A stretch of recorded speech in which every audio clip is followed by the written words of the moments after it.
யாராவது கற்பனை பண்ணி இதுக்கு மேல் பிரச்சனை இல்லைன்னு நினைச்சிங்கண்டா நீங்க ஏமாந்துட்டீங்க. கடைசி மூச்சு போ காட்டி பேசுற எனக்கு, கேட்கிற உங்களுக்கு, நாட்டு ஜனாதிபதி பிரதமர், அமெரிக்கா ஜனாதிபதி பிரதமர், உலகம் ஆளக்கூடியவர்கள் எல்லா வீட்டிலையும் பிரச்சனை வரும். வல்லாஹி இல்லன்னு நீங்க சொன்னீங்கன்னா ஒரு ஆள் காட்டுங்க எனக்கு, ஒரே ஒரு ஆள் கூட்டி வாங்க இவர் வாழ்க்கையில ஒரு பிரச்சனையும் இல்லைன்னு. வல்லாஹி அது வராது. கடல்கள் அலை எப்படி அழியுமோ, ஓயாத அலைகள் அடிச்சுட்டே இருக்குமோ, பிரச்சனைகள் ஓயாது. இப்பதான் ஒரு பிரச்சனைக்கு முகம் கொடுத்துட்டு அல்ஹம்துலில்லாஹ் புள்ளி ஆஸ்பத்திரியில இருந்து கொண்டு வந்து வீட்டுல வச்சிருப்பீங்க. அடுத்த பிரச்சனை கதவை தட்டும். என்ன கதவை தட்டும்? மனைவி மௌத்தாகிட்டானு. இந்த பிரச்சனை அந்த பிரச்சனையோட சின்னதேன்னு நினைக்கும். ரெண்டாவது அந்த பிரச்சனை அதை விட பெருசா இருக்கும். அதுக்கு முடிச்சுட்டு திரும்ப தட்டி பார்ப்போம், எல்லாம் முடிஞ்சு நினைப்பீங்க. அடுத்த கதவை தட்டும். அடுத்த பிரச்சனை என்னப்பான்னு பார்த்தா பொருளாதாரம் இடிஞ்சு உளுந்து கொடிகட்டி பறந்த கோடீஸ்வரர் பேமெண்ட்டுக்கு இறங்கி இருப்பார். அந்த பிரச்சனைக்கு என்ன பண்ணலாம்? கடன்காரன் சுத்தி வாரான். விதவிதமான வாகனத்தில் போனவங்க, மரியாதையோட நடந்தவங்க, ஊரே காரி துப்புற மாதிரி கடன்காரன் வர்றான். இந்த பிரச்சனைக்கு என்ன பண்ணலாம்னு ஏதோ ஒரு முடிவு கண்டா இங்க ரோட்ல போய் ஆக்சிடென்ட் ஆகி கால் எடுக்க வேண்டி வருதா. இதுக்கு ஒரு பிரச்சனை என்னன்னு பார்த்த, இப்படி எங்க பிரச்சனை? ஒரு இளைஞன் எதுக்கு சாப்பிடுறான், எதுக்கு சம்பாதிக்கிறான்? விதவிதமா சாப்பிடணும், விதவிதமா சாப்பிடணும் என்பதற்காக வேண்டி கோடி கோடியாக சம்பாதிக்கணும்னு நினைக்கிறான். வீடு கட்டணும், அதெல்லாம் ரெண்டாவது. இளைஞர்களை நீங்க பாத்தீங்கன்னா கொழும்புல அவங்க கூட்டமா வந்து ஒரு ஹோட்டல்ல உட்காருவாங்க. உட்கார்ந்துட்டு எவ்வளவெல்லாம் கிடைக்குதோ எல்லாரும் போட்டு கொஞ்சம் சாப்பிடணும்.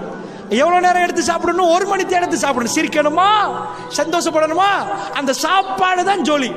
இதுக்காக வேண்டிதான் எதையெல்லாம் பண்ணிட்டு வந்து அந்த கூட்டம் சேருவாங்க. கொஞ்சம் புள்ள குட்டின்னு வரப்போக்கல பிள்ளைகளுக்காக யோசிச்சு ரெண்டாவது கட்டம் வீடு கட்டுறதெல்லாம் பார்ப்பாங்க. நான் கேட்கிறேன், சாப்பிட்றதுக்காக வேண்டிதான் ஒருத்தன் பணம் சம்பாதிச்சான், அதான் மெயின். அதுக்கப்புறம் தான் வீடு வாசல். அல்லாஹ் என்ன பண்ணிட்டான் தெரியுமா? சாப்பிடவா, அவன்கிட்ட பிடுங்கி இவன்கிட்ட பிடுங்கியா, சரி சாப்பிடு. பெரிய பெரிய பார்ட்டிகளுக்கெல்லாம் போனா, பெரிய ஃபங்க்ஷனுக்கு போனா பெரும் பகுதியானவங்க சாப்பிடவே மாட்டாங்க. டீயை கொடுத்தா கேட்பாங்க, சீனி போட்டா இருக்குது, அப்போ உப்பா போட்டு தருவான். டீல சீனி போடாம சீனி போட்டான்னு கேட்பாங்க, வேணாண்டுவாங்க. எதை போட்டா டேஸ்ட் வருமோ அண்டா கணக்கில் ஆக்கிட்டீங்க. உப்பு கொஞ்சம் போட்டாதான் அது சாப்பாடு இருக்கு, இல்லாட்டி சப்புண்டு ஆகிடும். உலகத்தில் ஆக நம்பர் 1 கோக்கியை கொண்டு வந்து ஆக்குறீங்க. அவர் உப்பு போடலன்னு வைங்க, உலகத்துல எல்லா மிளகா எல்லாத்தையும் போட்டாரு, உப்பு மட்டும் இல்லைன்னு வைங்க, சாப்பாடு ஏறாது. என்னாச்சு தெரியுமா? பெரிய பெரிய ஆட்கள்லாம் பிரஷர் வந்தா உப்பு கம்மியா வேணுமா, சுகர் வந்தா சீனியை குறைச்சிடணுமா. எது 2 மெயின் ஐட்டம் நாக்குக்கு. இந்த 2 ஐட்டம் இல்லாட்டி சாப்பாடு சாப்பிடாம இருக்கலாம். அவனுக்குதான் அல்லாஹ் என்ன பண்ணிட்டான் தெரியுமா? பெரிய ஆட்கள் வந்து உட்கார்ந்து இருப்பான், வெள்ளையும் சொல்லையுமா உடுத்துட்டு, அவன் பக்கத்துல புஃபே விரிச்சு வச்சிருப்பாங்க. அப்படி சாப்பாடு. சோப்பு சோறு கிடைக்குமான்னு கேட்பான். உப்பு கொஞ்சம் குறைச்சே போட்டுருவோம், அதுக்கு தின்னாமலே இருக்கலாமே, ஏதாவது உள்ள அனுப்பிடலாமே. நாக்கால் அனுப்ப வேண்டிய தேவையில்லை, பட்டை போட்டு இங்கே நேரடி அனுப்பலாம். நாக்கு எதுக்கு தெரியுமா? சாப்பாடு என்பது பசிக்கு மட்டுமல்ல, சுவையையும் சேர்த்து அதை அனுபவிக்கிறது என்பது தனி. ஒரு ஆள் ஜனாதிபதி ஆயிட்டாரு, எப்படி கொண்டாடுவாரு? இரவு எல்லாரையும் கூப்பிட்டு ஒரு சாப்பாடு கொடுப்பாரு. ஒரு ஆளுக்கு குழந்தை கிடைச்சிட்டு சந்தோஷம் ரொம்ப, என்ன பண்ணலாம் கூட சாப்பாடு. ஒரு ஆள் கல்யாணம் முடிக்கிறாரு, ரொம்ப பெரிய சந்தோஷம், என்ன பண்ணலாம் கூட சாப்பாடு கொடுக்கலாம். அல்லாஹ்வுடைய நல்லடியார்களே, சாப்பாடு என்பது மனுஷன் எவ்வளவுதான் சாப்பிட்டாலும், எவ்வளவுதான் அவனுக்கு கோடிக்கணக்கில் இருந்தாலும், இன்னொரு ஆள் சாப்பாடு போடுறான்னு கூப்பிட்டா எல்லாத்தையும் விட்டுட்டு போயிடுவான். அதுக்கு தனியான ஒரு மரியாதை எல்லாம் வச்சிருக்கிறான். ஆம்பளை பொம்பளை அந்த சாப்பாடுக்கு போவா, சாப்பிட்றதுக்கு இல்லை, உடுக்கிறதுக்கு, உடுப்பை கொஞ்சம் காட்டுறதுக்கு, அந்த மாதிரி உடுக்கிறதுக்கு அவங்க லெவல் வேற. ஆம்பளை இது. நான் என்ன கேட்கிறேன்டா, இதுக்காக வேண்டி சம்பாரிச்சு கோடி கோடியா கொட்டி வச்சவனுக்கு எண்ணெயிலையா பொறிச்சு அப்ப தண்ணியிலையா பொறிப்பான்? எண்ணெய் வேணாம், கொலஸ்ட்ரால்ன்றான். அட எண்ணெய் சாப்பாடு தான் டேஸ்ட் ஒரு வகையில், உப்பு போட்டா தான் டேஸ்ட், உப்பு வேணாம் பிரஷர்ன்றான், சுகரா அது வேணான்றான், அது சீனி வேணாம். எந்த மூலப்பொருள்கள் வேணுமோ, ஏது டேஸ்டுக்கு மூல காரணியோ அது எல்லாத்தையும் தள்ளி வைக்க சொல்றான். இது எப்படி இருக்குன்னு நினைக்கிறீங்க? புரியுதா? அது நல்லவனுக்கு வரும், கெட்டவனுக்கு வரும். நான் என்ன சொல்லுவேன், எது வந்தாலும் அல்லாஹ் ரப்புல் ஆலமீன் நிம்மதி அறிக்கை ஒரு வழி சொல்லி தர்றான். தாய்மார்களே, இது எல்லாம் வரும். உலகத்தில் பணம் சம்பாதிச்சு விதம் விதமா சாப்பிடணும் முடிவெடுத்தவங்க எல்லாம் சாப்பிட்டு முடிச்சுட்டாங்களான்னு நான் கேட்கிறேன். சாப்பிட்டு முடிச்சுட்டாங்களா? இல்ல. அவங்களால சாப்பிட முடியல. உங்க ஊர்களில் எப்படின்னு தெரியாது, கொழும்புல வந்தா இப்ப எல்லாம் முக்காவாசி வழிமால சாப்பாடெல்லாம் மீது. ஏன்னா இதுக்கு மேல ஓகோ கஷ்டம். வட்லாப்பத்தை விட்டா பிரச்சனை கூட. டேப்லெட் 2க்கு 4 போட வேண்டி வரும். விளங்குதா? ரப்புல் ஆலமீன் அப்படி சோதிக்க ஆரம்பிச்சிருக்கிறான். ஒரு ஆள் எதுக்கு ப்ராடோ வாங்குவாரு? எதுக்கு கார் வாங்குவாரு? எதுக்கு? நடக்கவே கூடாது. அப்படி போகணும், சொகுசா போகணும். எனக்கு காட்டுங்க பாப்போம். பாராளுமன்றத்தில் உட்கார்றவங்கல்ல முக்காவாசி பேர் வாகனத்தை எடுத்துட்டு வீட்டு வாசலை நிப்பாட்டிட்டு ஒரு பொட்டத்தையும் கொடுத்துட்டு ஒரு டிஷர்ட்டையும் போட்டுட்டு இங்கே அங்கே நடப்பான். காலையில் ஒருத்தன் காரை பக்கத்தில் வச்சுட்டு நடக்கிற டைம்ல தான் அவனுக்கு வயிறே எரியும். ஒண்ணுமே இல்லாட்டி நடந்து இங்கிருந்து நடந்து போய் வர்றது வேற விஷயம். ஏன் கடைக்கு போகணும், நடக்கணும். காரை நிப்பாட்டு அதிகாலையில் எழும்பிட்டு கொழும்புல போய் பார்த்தோம்னா பாத்வே ரெடி பண்ணி வச்சிருப்பாங்க. ஜனாதிபதி உட்பட அத்தனை பேரை நடக்கணும். நடக்காட்டி உசுரே போயிடும். வேறு அதாவது நடந்தாதான் உலகத்தில் வாழ இயலும். காரை நிப்பாட்டி போட்டு விறுவிறுன்னு நடக்கிறேன். இவ்வளவு வேதனையா இருக்கு. இவ்வளவு வேகமா அவன் நடந்ததே இல்லை. நடக்காட்டி செத்து போவான். சோ நீங்க பார்த்திருப்பீங்க, முன்னாடி ஜனாதிபதி, அதுக்கு முன்னாடி ஜனாதிபதிமார்கள்லாம் எங்க ஊருக்கு வந்தாலும் காலையில நடந்துருவாங்க. சோகம் நடந்துச்சு மஹிந்த ராஜபக்ச ஜனாதிபதி காலத்தில். அந்த டைம்ல ஆஸ்திரேலியா பிரதமர் ஒரு நாள் தான் வந்தான் ஒரு மீட்டிங்கு. சோகம். அப்ப நான் சொல்றது 2015க்கு முன்னாடி. நாமல் ராஜபக்சோட சேர்ந்து ஓடுறாரு. கட்டு ட்ரவுசர் கொடுத்துட்டு வந்து இறங்கி நைட் போறவரு அங்க என்ன வேலை, கொஞ்சம் ரெஸ்ட் எடுத்துட்டு போவான்னு இல்ல, ஓடணும். இல்லைன்னா வாழ இயலாது. செத்து பேர் ஓடி வேர்வை வெளியாகணும். நான் கேட்கிறேன், வேர்வை வரக்கூடாதுன்னு தானே நீங்க வீட்டுக்கு ஏர் கண்டிஷன் போட்டீங்க? வேர்வை வரக்கூடாதுன்னு தானே காருக்கு ஏர் கண்டிஷன் போட்டீங்க? உலகத்தில் உள்ள விஞ்ஞானிகள்லாம் சேர்ந்து சொல்லிட்டோம், வேர்வை வராட்டி நீ செத்து போயிருவ. மழை ஜலம் எப்படி ஒரு கழிவோ, உடம்புல உள்ள கழிவு வேர்வை. அந்த வேர்வை வரண்டா விறு விறுன்னு நட. உன் உடம்புல இருந்து வேர்வை வராட்டி செத்தே போயிருவ. வேர்வை வெளியாக்கணுமா? வேலை செஞ்சு வேர்வை வெளியாக்குறது வேலை. வேர்வை வராம இருந்தனால நடந்து வேர்வை வெளியாக்கு. நான் சொல்றது புரியுதா உங்களுக்கு? தாய்மார்களே, முற்றுப்புள்ளி வைப்போம். இப்படியே பேசினா நிறைய சொல்ல வேண்டியிருக்குது. இப்ப நான் நிம்மதிக்கு வழி சொல்ல போறேன். அல்லாஹ் மீது ஆணையாக, நீங்க உட்கார்ந்து கூடி கூடி கூடி பேசினாலும், உலகம் உங்களுக்கு முழு பலத்தையும் தந்தாலும், நீங்க தான் உலகத்தை ஆள போறேன்னு தந்தாலும், உங்க அக்கவுண்ட்ல கோடி எண்ண முடியாத அளவுக்கு கோடி கணக்கில் சொத்து இருந்தாலும், வல்லாஹி என்னாகும்? உங்களால நிம்மதியா வாழ இயலாது. உலகம் ஒரு தப்பு கணக்கு போட்டுச்சு. என்ன தப்பு கணக்கு? நிம்மதி என்பது உடம்புக்கா மனசுக்கா? சொல்லுங்க. நிம்மதி உடம்புக்கா மனசுக்கா? மௌலவி, மனசுக்கு. நிம்மதி உடம்புக்கு இல்ல, மனசுக்கு. நிம்மதியை தேடி மக்கள் உடம்புக்கு எடுக்கிறாங்களா, மனசுக்கு எடுக்கிறாங்களா? ஒரு ப்ராடோ வாங்குறாங்க, தப்பி இல்லை, சல்லி இருந்தா வாங்கலாம். ஒரு ஆள் கொழும்புல இந்த மன்னார் வரைக்கும் வாராரு. ப்ராடோல வாராரு, ஏர் கண்டிஷன் போட்டிருக்கிற மனைவியோட கடுமையான சண்டை, ஊட விட்டு போறாரு. பெரிய காலிக்கோட்டில் பிரச்சனை, டிவோர்ஸ் வரைக்கும் போகுது. அவர் ப்ராடோவில் எவ்வளவு ஏசி போட்டாரோ அதை தாண்டி வேர்வை வரும். இன்னொரு ஆள் மன்னாருக்கு வராரு, கொழும்புல இருந்து ரொம்ப கடுமையான சனம், பஸ்ல ஏறி நெருங்கி கஷ்டப்பட்டு வராரு. 4 வருஷமா குடும்பத்தை சந்திக்க கிடைக்கல. சாமான்லாம் வாங்கிட்டு பிள்ளைகள் என்ன பார்க்கும், எப்படி பேச போறேன், வைஃப் எதிர்பார்த்துட்டு நிப்பாண்டி வர்றாரு. அவர் மன்னார்ல வந்து இறங்கி இருப்பாரு, நின்றுட்டே வந்திருப்பாரு. கண்ட உடனே அவருக்கு சுகமா இருந்திருக்கு, அவருக்கு பிரச்சனை இல்லை. பிராடோல போறவரு கடுமையான பிரச்சனை, டிவோர்ஸ் வரைக்கும் போகுது, அவருக்கு அந்த சுகம் இருந்திருக்காது. உடம்புக்கு சுகமா இருந்திருந்தா பஸ்ல வந்து ஒரு நொந்து நூடுல்ஸா இருக்கணும், பிராடோல போற சந்தோஷமா இருக்கணும். உடம்புக்கு இல்ல தாய்மார்களே, மனசுக்கு. நீங்க வாழ்ற வீட்டுல இல்ல நிம்மதி இருக்குது. அப்படி வாழ்ற வீட்லயும் படுக்கிற பெட்லயும் இருந்தா, கொழும்புல எக்கச்சக்கமான வீடுகள்ல பெண்ணாம் பெரிய பெட், அந்த பெட் மட்டும் பல லட்சங்கள் வாங்கி எடுத்திருப்பாங்க. நைட்டுக்கு தூக்கம் இல்லையா, தூக்க மாத்திரை போட்டு எடுத்துங்கிறாங்க. அதே கொழும்புல பல பேமெண்ட்களை கடந்து போற நேரம் சில ஏழைகள் 2 கார்ட்போர்ட்டை விரிச்சு அல்லாண்டு தூக்கும் 9 மணிக்கு. சில மணக்காரங்க இதை பார்த்தே பொறாமப்படுறது, இப்படி தூங்குறான். ஏசி போட்டு இவ்வளவு பெரிய பெட்ல அங்கிருந்து இங்க உருள்ற தூக்கம் வருவதில்லை. ராத்திரி எழுப்பி பார்ப்பான் 1 மணி, மறுபடி உட்காருவான், மறுபடி தூங்குவான். இதெல்லாம் நான் கற்பனை பண்ணி சொல்லலை, என்கிட்ட சொன்ன கதைகளை சொல்றேன். பல வீடுகளில் என்னோட கதைச்சதை சொல்றேன். ஆனா அதே ஏழை ஒரு பேமெண்ட்டுக்கு அடியில் இங்கால அங்கால ஆள் போவான், இவன் பாட்டுக்கு தூக்கம். அவனுக்கு நெலும்பு வலையும் இல்லை, கோயிலும் இல்லை, நெலும்பு கடிக்குதும் இல்லை, அவன் பாட்டுக்கு தூக்கம் சுபவலை எழும்புறான். விளங்குச்சா? பெட்டு வாங்கினது ஊடு கட்டினது தூங்குறதுக்கா இருந்தா அந்த தூக்கமே இல்லாட்டி அந்த பெட்டில் என்ன பிரயோசனம்? இவன் ஒண்ணுமே இல்லை, அல்லாஹ் அவனுக்கு தூக்கத்தை கொடுத்தான். அவன் என்ன ராத்திரி ராத்திரி மிஸ்கின் இல்ல.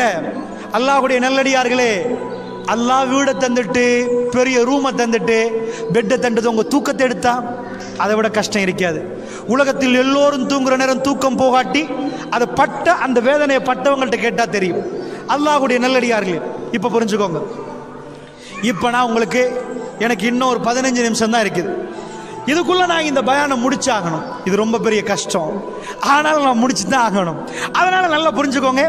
நான் லாஸ்டா சார் புழிஞ்சி அந்த மருந்தை சொல்றேன். இந்த மருந்தை எடுத்து உள்ள போடுங்க, சரியா வந்துடும். என்ன மருந்து? அலா பிதிக்ரில்லாஹி தத்மைனுல் குலூப்.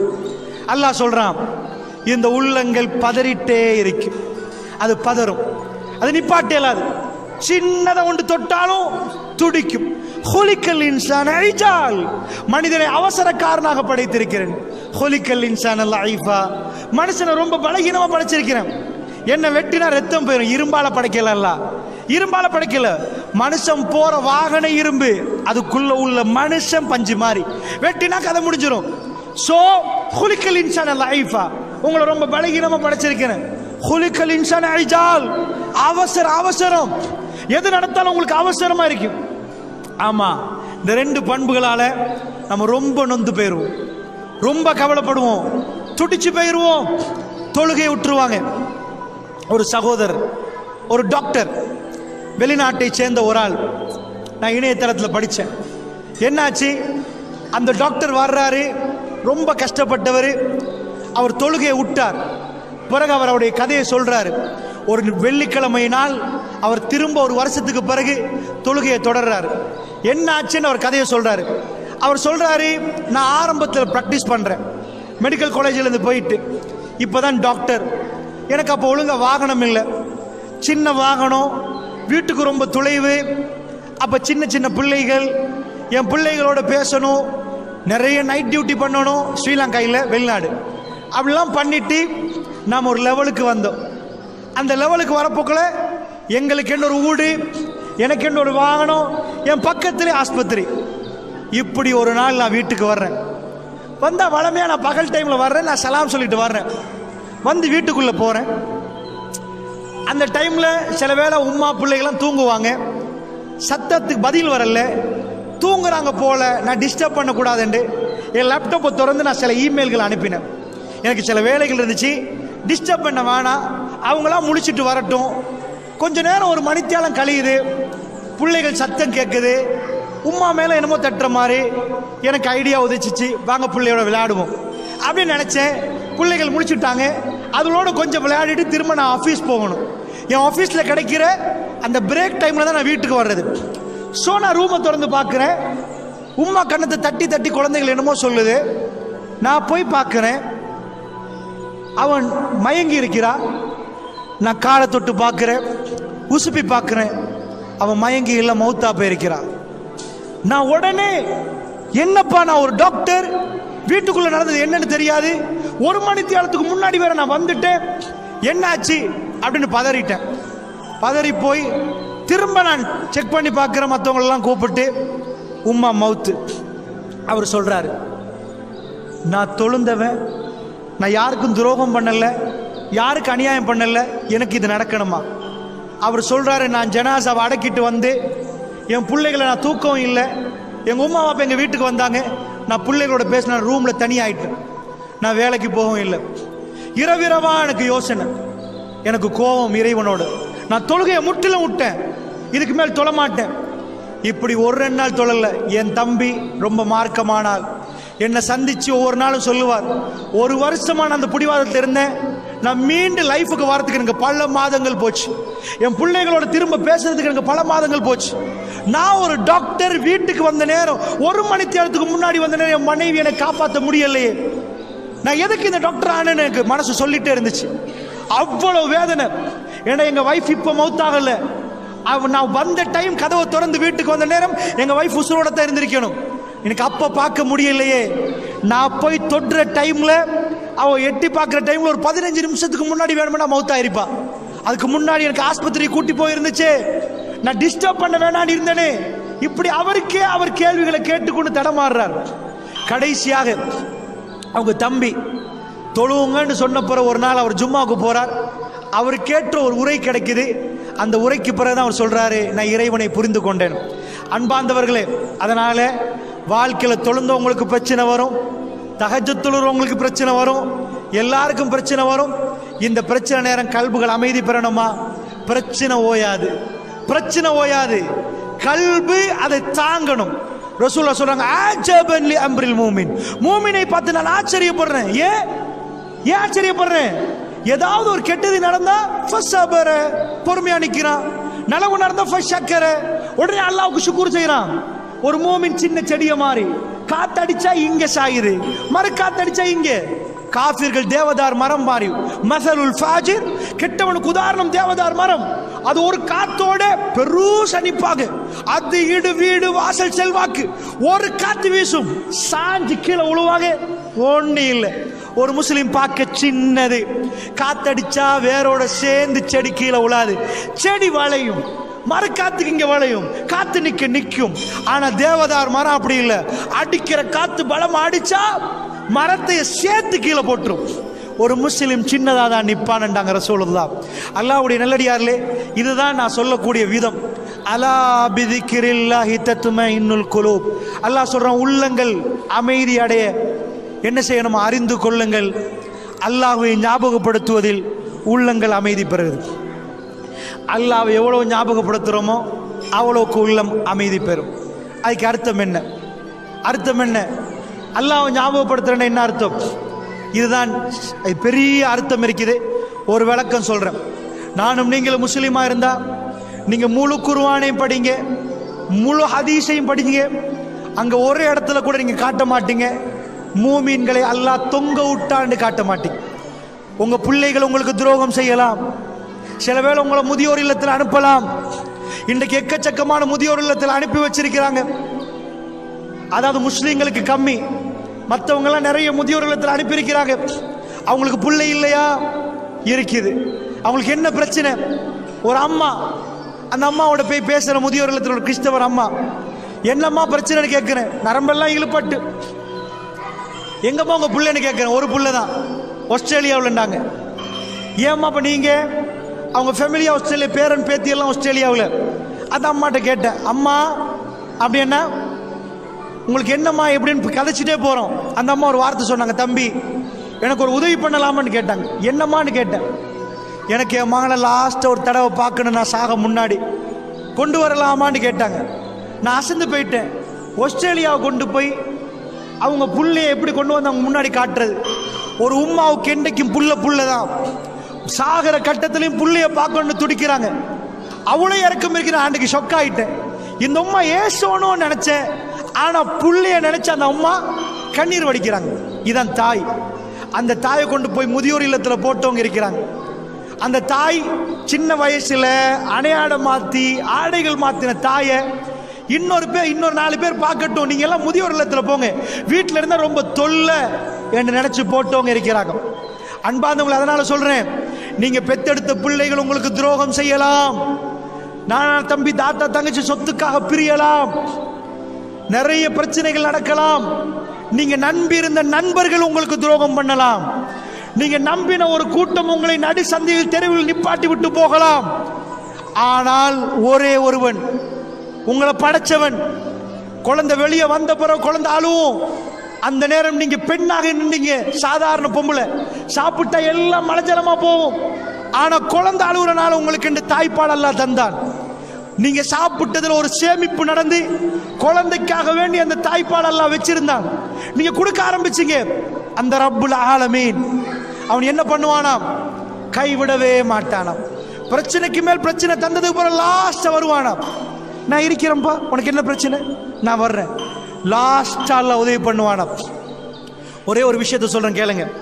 ரசூலுல்லாஹ்வை 40 வருஷத்துக்கு பிறகு சொல்றாங்க, நான் அல்லாஹ்வுடைய தூதர். எப்படி இருந்திருக்கேன்னு நினைச்சு பாருங்க. உங்க வீட்டில் பக்கத்தில் ஒரு ஆள், அவர் என்ன பண்றாரு? கதவை தட்டுறாரு. கதவை தட்டிட்டு சொல்றாரு, 40 வருஷம் உங்களோட இருக்கிறாரு. அவர் பாடசாலைகளுக்கு போனது இல்லை, எழுத தெரியாது, படிக்க தெரியாது.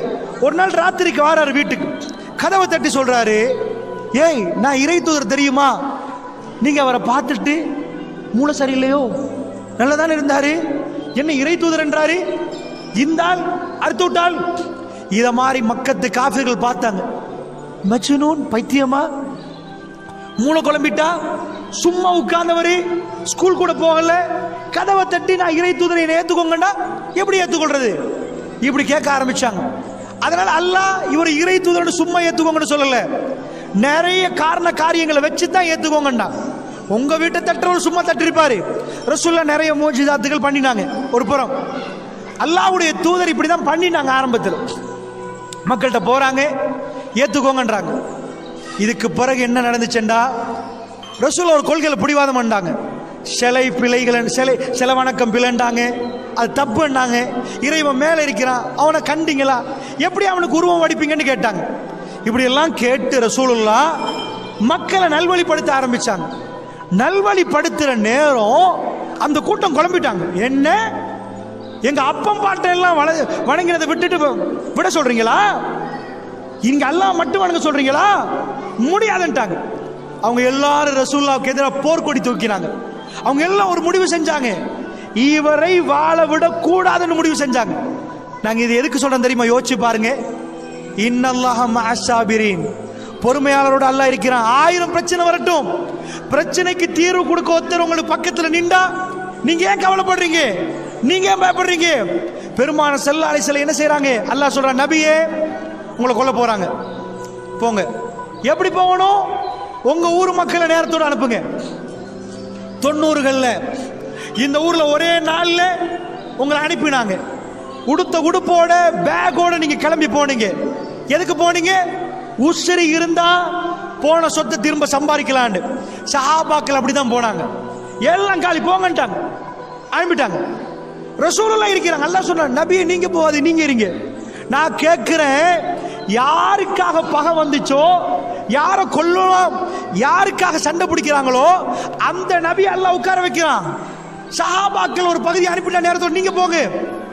அச்சுறுத்தல் நபிக்கு, இந்த சஹாபாக்களுக்கு. இப்ப ரசூலுல்லாஹ் இருக்கிறாங்க. சரி, என்ன நடந்திருக்கணும்? சரிப்பா, நீங்க எல்லாம் பாடி கார்டு மாதிரி இருங்க, எனக்கு தான் பிரச்சனை கூட. இல்லப்பா நீங்க முந்துங்க, அல்லாஹ் உங்களுக்கு அனுமதி தந்தா, எனக்கு எல்லாம் அனுமதி தரல, நான் இருந்து தான் ஆகணும் மக்கள்ன்ட்டாங்க. எனக்கு எல்லாம் மெசேஜ் தர காட்டி நான் இருக்கணும். இப்ப யார் இருக்குது? கொஞ்சம் தோழர்கள் இருக்கிறாங்க, அபூபக்கர் சித்திக் அவங்க, அலி பின் அபி தாலிப், கொஞ்சம் பேர் இருக்கிறாங்க. ஒரு பகுதி மதீனாவுக்கு போயிட்டாங்க, ஒரு பகுதி அபிசீனியாவுக்கு போயிட்டாங்க. இப்ப என்ன ஆகுது? ரசூலுல்லாஹ் அல்லாஹ் வகை அறிவிக்கிறான், நபியே கிளம்புங்க. எப்ப கிளம்புங்கன்றான்? எல்லாம் சேர்ந்து மஷூரா. இவர் கை பலகீனமாயிட்டு இப்ப, ஏன்னா இவரோட இருந்த சகாக்களே போயிட்டாங்க, அனுப்பி வச்சிட்டார். இவர் எப்படிப்பட்ட ஆள்? இவருக்கு மூளை இருக்குதா? இவரையாவது இருந்தா பிரபாகர் என்ன செஞ்சான்? வெள்ளமுள்ளி வாய்க்கால்ல லாஸ்ட் மக்களை எடுத்து எடுத்து எடுத்து எடுத்து அவனோட மக்களை வச்சு கொண்டான். ஏன்? அந்த மக்கள் இருந்தா தான் அவனுக்கு பாதுகாப்பு. சோ அவன் லாஸ்ட் வரைக்கும் சஹாக்களை விடல, சஹாக்கள் அவன் பக்கத்துல நிக்கணும். ரசூலுல்லாஹ் என்ன பண்ணிட்டாங்க? சஹாபாக்களை முன்னாடி அனுப்பி, நீங்க போங்கம்மா, அல்லாஹ் என்னோட இருக்கிறான். காஃபிர்களுக்கு இப்போ ஒரு சான்ஸ், இவரை கொன்றுவோம், இவரை காலி பண்ணுவோம். நைட் மஷூரா பண்றாங்க. 7 வானத்திலிருந்து அல்லாஹ் ரப்புல் ஆலமீன் மெசேஜ் அனுப்புறான். என்ன மெசேஜ் அனுப்புறான்? நபியே நீங்க போங்க. எப்படி போகணும்? அபூபக்கர் ரலியல்லாஹு அன்ஹு போகணும். என்ன, மக்காவிலிருந்து மதீனாவுக்கு கிட்டத்தட்ட 9 நாள் சிம்பிளா வலப்போடி பிடிக்கலாம். இவங்களுக்கு மட்டும்தான் ரோட் தெரியுமா? மத்த யாருக்கு ரோட் தெரியாதா? இங்க இருந்து நான் நடந்து போறேன்னு வைங்க, அல்லது ஸ்லோவா போற ஒரு வாகனத்தில் போறேன்னு வைங்க, நான் போனா எப்படி போவேன்? என்ன பிடிக்கல, முருகனுக்கு போற வழியில நீங்க பிடிக்க மாட்டீங்க, சிம்பிளா பிடிப்பீங்க. நீங்க ஊர் வாசிகள். ரசூல் அபூபக்கர் நைட்டுக்கு வர்றாங்க, வாங்க போவோம் அப்படின்ட்டாங்க. அல்லாஹ் சொல்ற, நபியே உங்களை நான் பாதுகாப்பேன், உங்களுக்கு நான் பாதுகாப்பு. 7 மண்டை ஏதாவது பண்ண பார்ப்போம். பிரச்சனையை உச்ச கட்டத்துக்கு அல்லாஹ் எடுப்பான், எடுத்து போட்டு அவன் இருக்கிறான் என்பதை காட்டுவான். இதான் அல்லாஹ்ட சுன்னா. அல்லாஹ்ட வழிமுறை என்ன? உலகமே சேரும், கொல்லுவோம் கொல்லுவோம் இல்ல. மதீனாவுக்கு வந்தாங்க. பத்ர்ல அபூஜகல், உத்துபா, ஷைபா, உமையா, மக்காவுடைய தலைவர்கள் காலி, வந்த எல்லாம் காலி. ரசூலுல்லாஹ் கிட்ட போய் கேட்கிறாங்க செத்த உடம்புகள்கிட்ட, ஹல் வஜத்தும் மா வஅத ரப்புக்கும் ஹக்கா, உங்க ரப்புடைய வாக்குறுதி உண்மைன்னு இப்ப புரியுறீங்களா? செத்து போயிட்டாங்க. மக்காவுடைய தலைவர் காலி. வேண்டா உகது அவ்வளவு தூரத்துல இருந்து வர்றாங்க. எதுக்கு வந்தாங்க தெரியுமா? அபூஜகல் மகன் இக்ரிமா பின் அபூஜகல். அபூஜகல் வாராம். யாரு? இக்ரிமா வாராம். வாப்பாவை கொண்டியா கொல்லுவேன். கிட்ட வந்தார்கள், அடித்தார்கள். ரசூலுல்லாஹ்வுடைய பல்லு உடைஞ்சிச்சு, நெத்தியால ரத்தம் போகுது. வல்லாஹு யஸ்முக மினன் நாஸ், நபியே மனிதர்கள்ட்ட இருந்து அல்லாஹ் உங்களை பாதுகாப்பான். ரசூலுல்லாஹ் லாஸ்ட் வரைக்கும் அவங்க வீட்டில் மௌத்தாகிறாங்களே தவிர அவர்களை தேடினார்கள். 10,000 பேர் பட கிளம்பி வந்தாங்க. அஹ்ஸாப் 10,000 பேர். அவங்களுக்கு என்ன வேணும்? மதீனாவை ரவுண்ட் அப் பண்ணிட்டாங்க. இவரை வாழ வைக்க கூடாது, இவரை காலி பண்ணணும். எப்படி இருக்கு உங்க ஊரை ரவுண்ட் அப் பண்ணினா சாவடி போண்டு ரசூல் எப்படி நிக்கிறாங்க? அல்லாஹ் ஜல்ல ஷானுஹு வ தஆலா ரசூலுல்லாஹ்வை பாதுகாக்கிறான். உங்களுக்கு புரியுதா? அல்லாஹ் கைவிட்டானா பாதுகாத்தானா? இப்ப சொல்றேன், வல்லாஹி எனக்கும் உங்களுக்கும் பிரச்சனை நிக்காது. சஜதாவுல உளுந்த எங்களை அல்லாஹ் ஒரு நாளும் கைவிட மாட்டான். பிரச்சனையோட முடிவு சுகமா இருக்கு. நாங்க அல்லாஹ்வை மறுத்து போனா பிரச்சனையோட முடிவு கசப்பா இருக்கு. தாங்குற இதயத்தை தருவான் அல்லாஹ், தாக்கு பிடிக்கிற சக்தியை தருவான் அல்லாஹ். ரசூலுல்லாஹ் கையில குழந்தை ஜனாசா, இப்ராஹிம் மௌத்தா போறாரு, கடைசி ஆம்பளை புள்ள. ரசூலுல்லாஹ் இப்ராஹிம் ஏன் பேர் வச்சாங்க?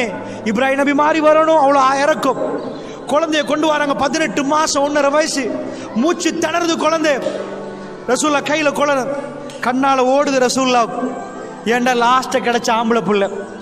அப்துல்லா முடிஞ்சு, காசி முடிஞ்சு, இப்ராஹிம் இது லாஸ்ட் கிடைச்ச ஆம்பளை புள்ள. ரசூலுல்லாஹ் கண்ணால ஓடுது. சஹாபாக்கள் கேட்டாங்க, யா ரசூலல்லாஹ் நீங்க துனியா களமாட்டீங்களே, ஆகிராவு கழுவாரு ரசூலுல்லாஹ். அவங்க சொன்னாங்க, யர்ஹம் யுர்ஹம், இரக்கம் காட்டினால் இதுக்கு இரக்கம் காட்டினா அங்க இரக்கம் கிடைக்க மாட்டாங்க. என்னாச்சு? ரசூலுல்லாஹ் ஜனாசாவை அடக்கினாங்க. ஆனா ரசூலுல்லாஹ் அல்லாஹ்வை இன்னும் நெருங்கினாங்க. ஏன்? அந்த கல்புக்கு நிம்மதி அல்லாஹ் இறக்கி இருந்தாங்க. ஜனாசாவை கையில வச்சு உங்க ஊர்ல யாராவது பயான் பண்ற மௌலவியை காட்டலுமா? திடீரென்று சூரிய கிரணம் வந்துட்டு இருட்டாச்சு. மக்கள் பேசுறாங்க, ரசூலுல்லாஹ் மகன் மௌத்துக்கு வானமே துக்கம் அனுஷ்டி நிற்குதுப்பா. ரசூலுல்லாஹ் எழும்பி சொல்றாங்க, ஜனாசா கையில இருந்தா யாராவது இந்த நேரத்தில் பயான் பண்ணுவாங்களா? எதையாவது பேசி தொலையட்டும்.